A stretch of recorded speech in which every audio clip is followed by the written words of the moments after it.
welcome into another edition of the GSMC College Football Podcast, brought to you by the GSMC Sports Network. I'm your host, Tommy Brzee. As always, it is Tuesday, June 4th, and we have a great show for you today. First, we're going to start talking a little bit about all the changes that are going on around college football and how this might be the time that we remember in about 20 years about just how much it defined this sport that we all love. Then we'll get into a little bit of the College Football Hall of Fame list. Some of the new people that are up for the Hall of Fame have been released, and there's two guys in there that I'm pretty certain are going to make that list. And then we'll get into my all-transfer team on the offensive side of the ball. Definitely a ton of transfers to go through. A really, really good group this year, and we'll definitely break down who I think are the best of the bunch. Then we'll get into the group of 5 playoff contenders. Tons of people that can definitely make a run in the playoff, but there are a couple in particular that I want to highlight today. And then we'll finish it off with a Top 10 Tuesday and talk about the best games of 2024. There are incredible amounts of really, really good games. So it was a little bit hard to make that list, but I feel like I have a pretty good 10. But before we jump in, I do want to remind you all we get tons of questions and comments throughout the show, and the best way for you all to get your question on the screen, we can have a fun back and forth here, get to know each other a little bit, is to use the tip and donation link at the bottom of the screen, gsmcpodcast.net. It's a huge help not only to us here at the network, but to you all. You get to kind of have a fun, interactive experience here, and I think that's always good for all of us. Again, that's gsmcpodcast.net. But let's jump right in, because this has been a very, very weird time in college football. I think we can all agree on that. The past couple of years have been really weird with conference realignment, NIL, and transfer portal, and everything in between. There's been a lot of change, and college football has been under a lot of a microscope, I suppose, and a lot of new people are coming in on the party, and some people that we don't necessarily want in on the party. But I think we've all gotten to a spot that we all kind of knew was happening. I think a lot of us were scared of it happening, but it felt like we were heading that way the second that NIL and transfer portal were introduced to this sport, which is essentially the sport is about to be reinvented, and not necessarily at the grassroots part of it where we're still going to have the traditions. We're still going to have the chants. The Saturday in that stadium is still going to be the Saturday in that stadium. It's still going to have that same atmosphere, but a lot of the stuff around the sport is going to be changing drastically. And with that, a lot of the stuff that we love about the sport is going to change. And that's just kind of the way of things. So we're going to have to kind of figure out where we go from here. And obviously, I wish that some of the fans had a little bit bigger say on where we go from here. But that's something we'll kind of dive into. So first, let's get into just kind of what's at stake, why there's so many different things that are going to be changing over the next couple of months, really, and how it can kind of impact the future. So the biggest thing is there's a huge opening for leadership in this sport. No one really knows where the answers are coming from in general for all of the problems that we're facing today. I think one thing that has happened over the last couple of years, if anything has happened to this sport, is the NCAA has lost a lot of power over conferences, over individuals in particular. Greg Sankey is none too happy with them right now. So there are a lot of people in this sport that don't necessarily trust the NCAA or don't necessarily think they have the teeth that they had, a decade ago or even 5 years ago. So that leaves kind of a vacuum, right? That leaves an opening for someone to step up to the plate, and that is a very precarious situation, especially when you're in this point where college football is in particular, because I think we all understand when there is disorder, when there's dysfunction, when there's turmoil,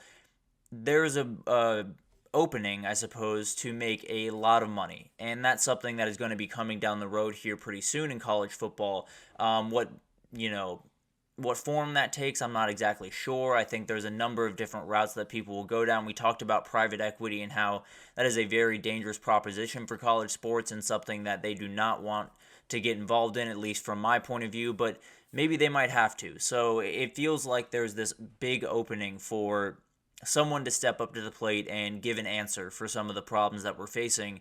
Now we have to be careful about who that person is. The sport is under a lot of scrutiny, a lot of microscopes, a lot of people are looking at it that haven't before, frankly, and it's because they don't much care about the sport. They don't much care about really the players in a lot of different ways. And we, I guess not necessarily we technically, but a lot of people in this sport are going to have to decipher who's who. And it's going to be a very, very hard thing to do. And it's going to be something that is going to be defining for the sport going forward, because there's going to be a lot of people that don't have the right intentions, that want to get on the sport to make a quick buck. There's also going to be people that want to save college athletics and do right by the student athletes and do the things that we need to be done. And we'll have to figure out who those people are. So it'll be fascinating to kind of watch that. I think one of the bigger things with this House settlement and all of the confusion around it is, how is this money going to be split up? You know, there's $20 million around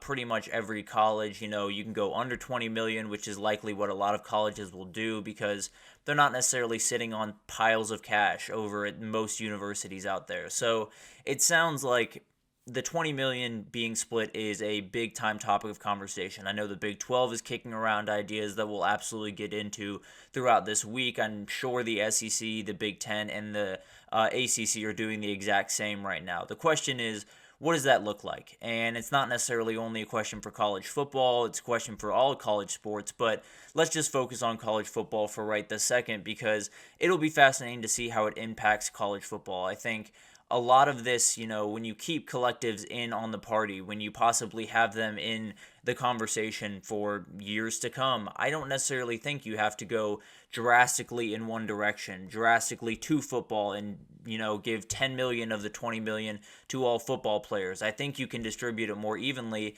but that being said, you also want to keep that competitive advantage. So it's going to be fascinating to watch that unfold. That will be a huge defining moment, not only for college football, but probably more importantly for other college sports around some maybe smaller schools that don't have that 20 million to just throw around willy-nilly. And then we have roster and scholarship counts that are going to be fascinating to watch. If there is a roster cap put in place for college football, the idea has been put around for 85 kids, which is the scholarship number right now, or 100 kids.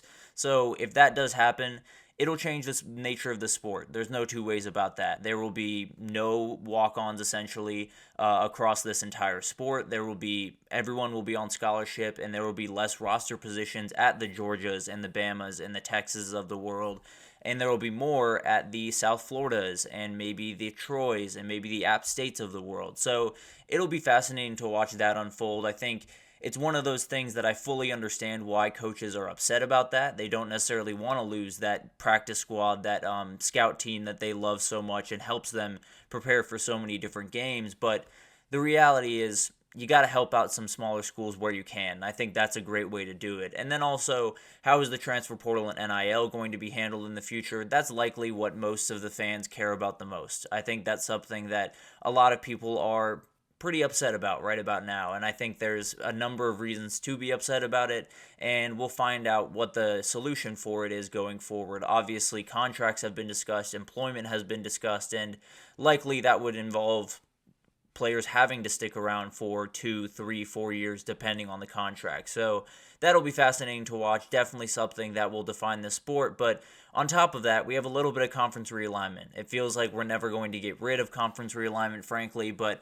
Florida State, Clemson are out of the ACC. I feel pretty confident in that. Obviously, no paperwork has been signed. They're still going through that legal procedure, but the second they made those claims, the second they started arguing at the ACC and Florida State changing their argument about 10 different times to make sure they can get out, I think that's all the indication we need of where they stand with the ACC. They want out, and they're going to find their way out.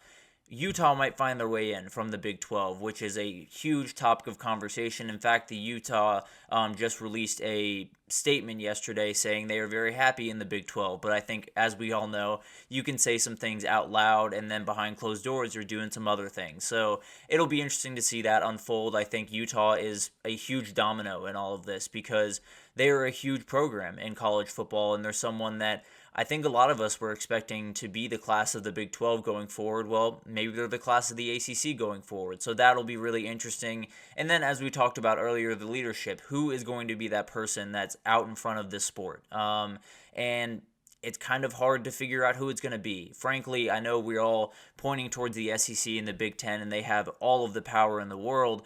And it could be them. There's no doubt about that. It could just be an entirely new governing body instead of the NCAA. It could be them breaking off as their own entity and becoming a totally different thing. So the future of that is going to be very precarious. I think the two guys that probably have the most power over that probably are the ones that I would circle the most to take over the sport, quote unquote, take over the sport, is Greg Sankey and Tony Petitti. They are the commissioners of the biggest conferences in the country. They are some of the most powerful people in the sport, and if something was going to happen with college athletics, like college football breaking off, or like the SEC and the Big Ten breaking off into their own entity, those are the two guys that would make it happen. So it'll be fascinating to watch this. I think there's so many things to love about this sport, and a lot of those things are not going away. I know it feels like the future of the sport is very uncertain and has pretty much no guarantees, but there's a couple of guarantees for the future of the sport, which is we're going to have football, and we're going to have some of the matchups that we all love. Obviously, conference realignment is a crazy thing, but we're still going to get Georgia-Florida for the foreseeable future. We're still going to get Georgia-Auburn. We're still going to get Texas-Oklahoma. We're still going to get Texas A&M. There's still those games. Ohio State, Michigan. All of these games are still alive, and the atmospheres in those stadiums are still alive. Jump around at halftime at Wisconsin, and Ralphie the Buffalo running out onto the field at Colorado. All of those things still exist, and I understand that there's a million different things going on around the sport that make it not as fun to talk about, not as fun to watch. All of those things I fully understand, and I agree with all of that sentiment, to be totally honest with you. I do agree that it makes it more frustrating. I do agree that most of this offseason, I wish that I was talking about football instead of talking about court cases and revenue sharing and everything in between. But we're at this point for a reason. And I think we got to this point because there was a long time in college football and college sports in general where these athletes were frankly being taken advantage of. And they were bringing in a lot of money for a school that was giving them essentially nothing back. I understand scholarships are great and all, but that is not the dollar amount that they are worth. I can promise you that. So this was all necessary. The house settlement, all of this stuff that is going on is something that probably needed to happen. Now, there could be a lot of things that happen in the future that don't need to happen, and we'll have to kind of take that we'll take that in stride and try to figure out what the best way forward is. But this is going to be the time that we all remember. This is going to be the time that we say college football was defined in the last, 20 years because of these couple of months, because of this next year. And we'll have to be careful about, who we choose to usher us into this new era. We'll have to be careful about the way that we go into this new era. But what I will say with absolute confidence, with no question, I can't say a lot of things with absolute confidence in this sport, but one thing I absolutely can is this sport is still going to be special. It's still going to have the parts of the sport that you love the most and the parts that you really care about the most, which is having your team on the field against a team that you hate for reasons that you don't fully understand, that go beyond you and beyond anything that you could possibly imagine. You're still going to have those atmospheres. You're still going to have the fans. You're still going to have all the stuff you love. So I'm just excited to get there. I'm excited to get to the place where everything just kind of sits for a second and we're in stable waters and we don't have to worry about all this stuff. But it's going to take time to get there. And there's going to have to be some things that happen that might not make you super happy to get there. And it's going to be a bumpy road, but I promise once we get on the other side, we're still going to have college football, and it's still going to be a beautiful sport, and it's still going to have probably 99% of the things that you love the most about it. So that's kind of my little testimony. I know that was a little bit long-winded and definitely something that I felt like just needed to be said at this point in time. So it's going to be a very interesting year. I'm going to be right there with you following everything, but I think we're going to be okay. But let's take our first break here, and when we come back, we're going to talk about the Hall of Fame list for the college football. There is so many good names on this list that are newcomers to it, but also some of the past guys that honestly probably deserve to be in before this, but are still on that list. We'll break down everything that you need to know right after this, so stick with us.